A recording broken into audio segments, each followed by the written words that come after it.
Hello everyone, myself Harshit Kumar Pandey, and in this video I am going to cover class 12 physics chapter number 3 of current electricity।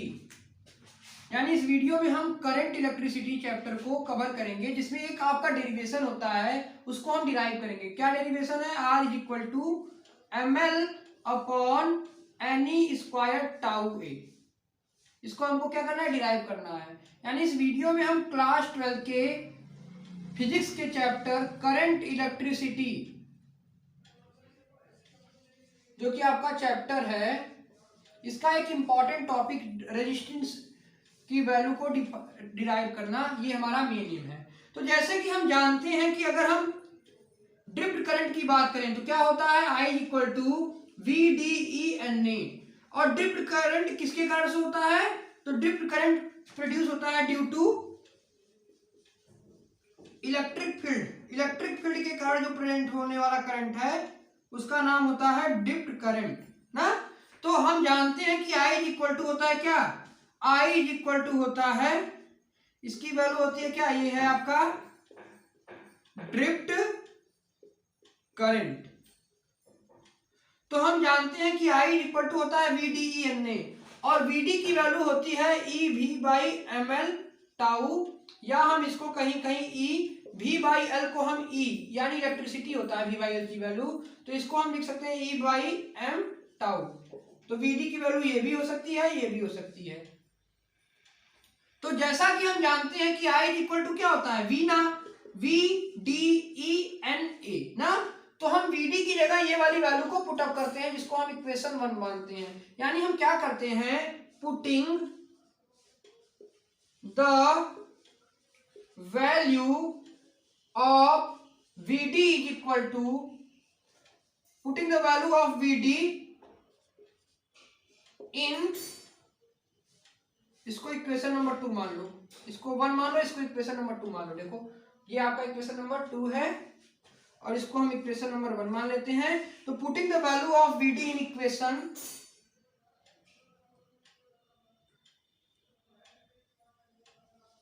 1, तो अगर आप इसमें equation 1 में put करेंगे value को, तो क्या वैल्यू आएगी? देखिए, तो हम ID is equal to VD की जगह ये रख दीजिए, VD की वैल्यू यही है ना, क्या रखेंगे? EV/ml tau into ENA। VD की जगह हमने यह रख दिया। अब देखिए यहां पर क्या हो रहा है। अब यहां पर आप देख सकते हैं कि V, अब देखिए क्या करते हैं, हम जानते हैं कि R इक्वल टू होता है ρL/A, एक फार्मूला ये होता है। उसी तरह से हम यह कह सकते हैं V इज इक्वल टू होता है IR। तो R की वैल्यू क्या होती है? V/I ना। तो उसी तरह से हम V/I के टर्म्स में इसको लिखते हैं। यानी अगर हम इसको V/I, इस वाले V को हम इधर लाएं तो V/I इक्वल टू यहाँ पर क्या हो जाएगा? यहाँ पर हो जाएगा ml अपॉन, ये ऊपर चला जाएगा, अब बचेगा क्या? NE², E 2 बार है, टाउ और A। अब देखिए, अब हम इतना इरेज कर देते हैं, तब तक आप इतना नोट आउट कीजिए, इतना हम इरेज कर देते हैं। तो अब इसको इरेज करते हैं, और इसको अगर आगे डिराइव करते हैं तो आपका जो वैल्यू होती है, हम जानते हैं V इक्वल टू IR, तो I इक्वल टू, तो R इक्वल टू क्या हो जाएगा? V/I, तो इसकी जगह हम R लिख देते हैं और ये हो जाएगा ml upon NE² tau A। यही वैल्यू हमको क्या करनी थी? डिराइव करनी थी। तो ये है expression of resistivity in terms of free electrons, average relaxation times. इनके टर्म में हमने इसको रेजिस्टिविटी की वैल्यू को डिफाइन किया। अभी तक आपने रेजिस्टिविटी की वैल्यू, रेजिस्टेंस की वैल्यू पढ़ते थे R इक्वल टू ρL/A। तो यहां से अभी तक आप जानते थे कि रेजिस्टेंस किस पर डिपेंड करता है, लेकिन आपको ये नहीं पता था। आप कहते थे कि resistance directly proportional to length है और इनवर्सली प्रोपोर्शनल टू एरिया है, लेकिन ये बात अब यहां पर जब क्लास 12 में आप आते हैं तो यहां से आप देख सकते हैं कि रेजिस्टेंस किस पर डिपेंड करता है?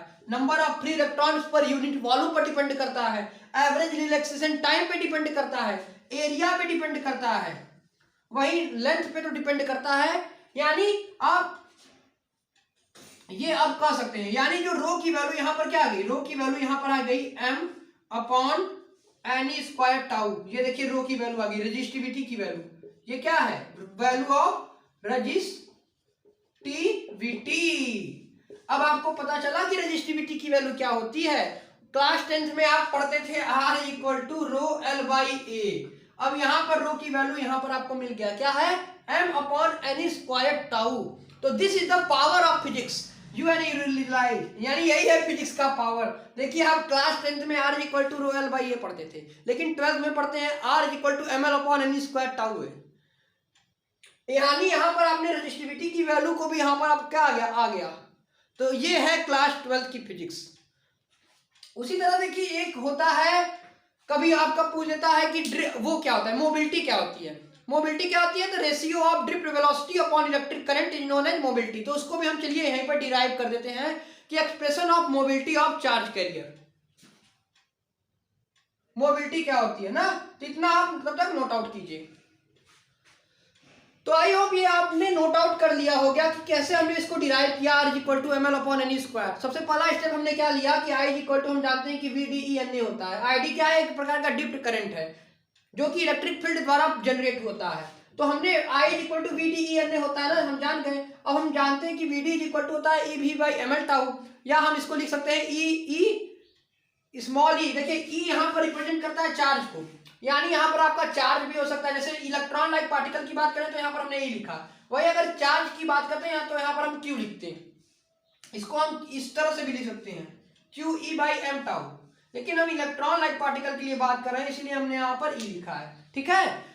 तो इसको हम E capital E upon ml tau. ये E क्या है, यहाँ पर E जो है वो आपका इलेक्ट्रिक फील्ड है, और m मास है, और ये एवरेज रिएक्शन टाइम है, और E क्या है, चार्ज है। VD क्या है, ड्रिफ्ट वेलोसिटी है। ये क्या है आपका, ड्रिफ्ट वेलोसिटी है। इतना तो आपको क्लियर होगा।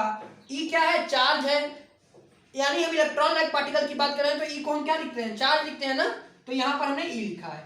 E क्या है, देखिए स्मॉल e जो है वो चार्ज को रिप्रेजेंट करता है। वही अगर हम Q लिख देते यानी ये E जो है वो चार्ज को रिप्रेजेंट करता है। अब चार्ज आपका पॉजिटिव भी हो सकता है, नेगेटिव भी हो सकता है। तो यहाँ पर हम इलेक्ट्रॉन लाइक पार्टिकल की बात कर रहे हैं तो इसीलिए हमने यहाँ पर स्मॉल e का प्रयोग किया है। वही कैपिटल E का मतलब इलेक्ट्रिक फील्ड, m क्या है, मास है, और T क्या है, एवरेज रिलैक्सेशन टाइम है। तो ये है VD का एक्सप्रेशन। तो सबसे पहला स्टेप था कि हमने I इक्वल टू VDE हम जानते हैं, तो वो होता है आपका।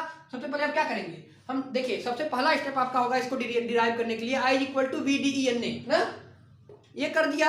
फिर हमने VD की जगह क्या लिख देंगे, VD इक्वल टू होता है EV बाई ml टाउ। अब यहीं पर हम I इक्वल टू VD की जगह रख देंगे EV by ml tau into ENA। तो हम जानते हैं कि रेजिस्टेंस होता है V इक्वल टू IR का प्रयोग करेंगे तो हम V बाई I करेंगे तभी तो हमको R मिलेगा। V बाई I क्या होता है, R होता है। तो हमने इसको उल्टा कर दिया तो ml upon n square tau आ गया, और यही हमको डिराइव करना था। तो ये है एक्सप्रेशन ऑफ रेजिस्टेंस।